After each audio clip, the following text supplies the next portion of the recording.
कि राजस्थान की जनता, राजस्थान का किसान, राजस्थान का युवा वादा खिलाफी कोई करता है तो उसको निस्ते नाबूद करके ठान लेता है।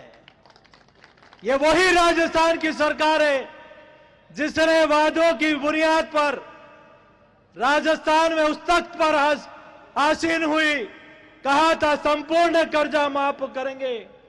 लेकिन आज मेरा किसान, मैं भी किसान का बेटा हूं, आज वो किसान जिसकी किसान की जमीन नीलाम होने की कगार पर है, वो किसान जिसकी नीलामी के कारण वो किसान आत्महत्या होने को मजबूर है, ये वही युवा है जिनको आपने कहा था कि बेरोजगारी भत्ता देंगे। ये वही युवा है जिसके हौसलों को तोड़ने का काम आपने किया है। ये वही युवा है जो बिल्कुल विपरीत परिस्थितियों में अपने गांव ढाणी से दूर जाकर मां बाप अपना पेट काटकर उस बेटे को पढ़ाने के लिए भेजते हैं। वो परीक्षा देता है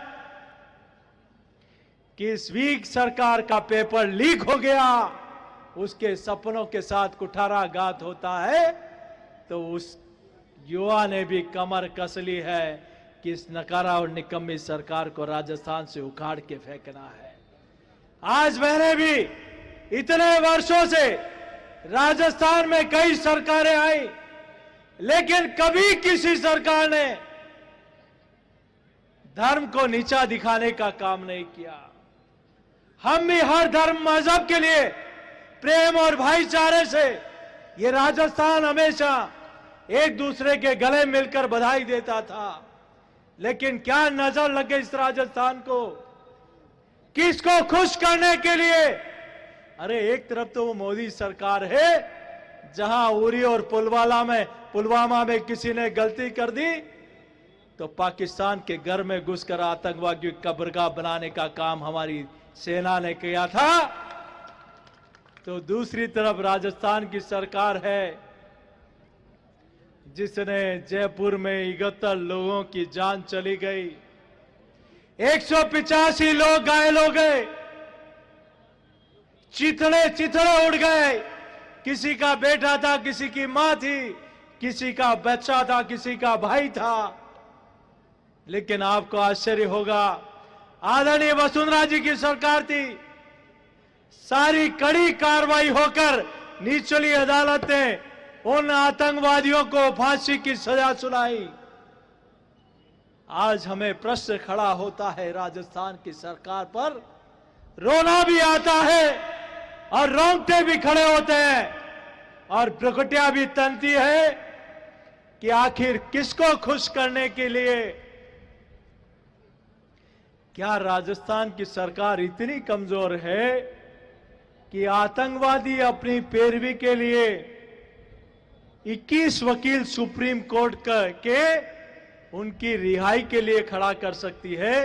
राजस्थान की सरकार अपनी कुर्सी को बचाने के लिए सुप्रीम कोर्ट के बड़े बड़े वकील ला सकती है, तो इस नकारा और निकम्मी सरकार को जयपुर के 71 लोगों की जान की बिल्कुल परवाह नहीं है।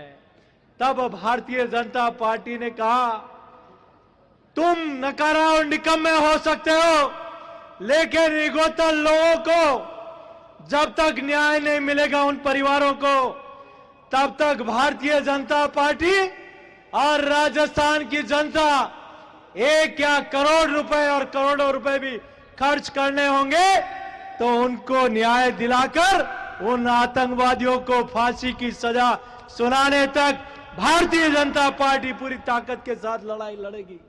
हमें आश्चर्य होता है कि किसको खुश करने के लिए सीकर में राम दरबार को तोड़ने का काम कर रहे हो। यह सवाल खड़ा होना चाहिए कि नहीं होना चाहिए? एक तरफ मोदी जी की सरकार न्यायालय के निर्णय के बाद अयोध्या में देश नहीं दुनिया का सबसे बड़ा आध्यात्मिक और सांस्कृतिक केंद्र प्रभु श्री राम का भव्य मंदिर बनाने का काम हो रहा है, तो दूसरी तरफ यहां राजस्थान में राम दरबार को तोड़ने का काम हो रहा है।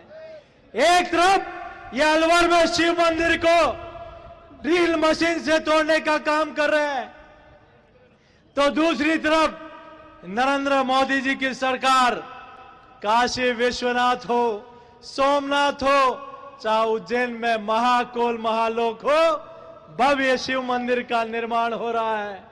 यह अंतर साफ दिखाई दे रहा है।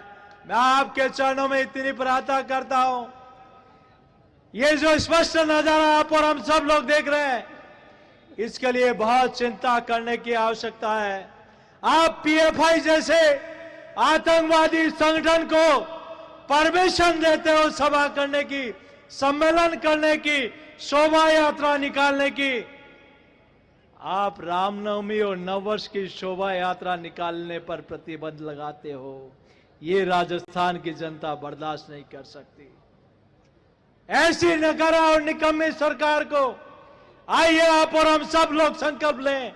आज ये युवा साथी, ये मातृशक्ति, आज ये राजस्थान, हमारी बहनें बेटियां, अरे भारतीय जनता पार्टी की सरकार होगी तब ऐसे अपराधियों जो बच्चों पर अपराध करते हैं उनको पाताल में से भी लाकर फांसी के फंदे पर लटकाने का काम करेंगे।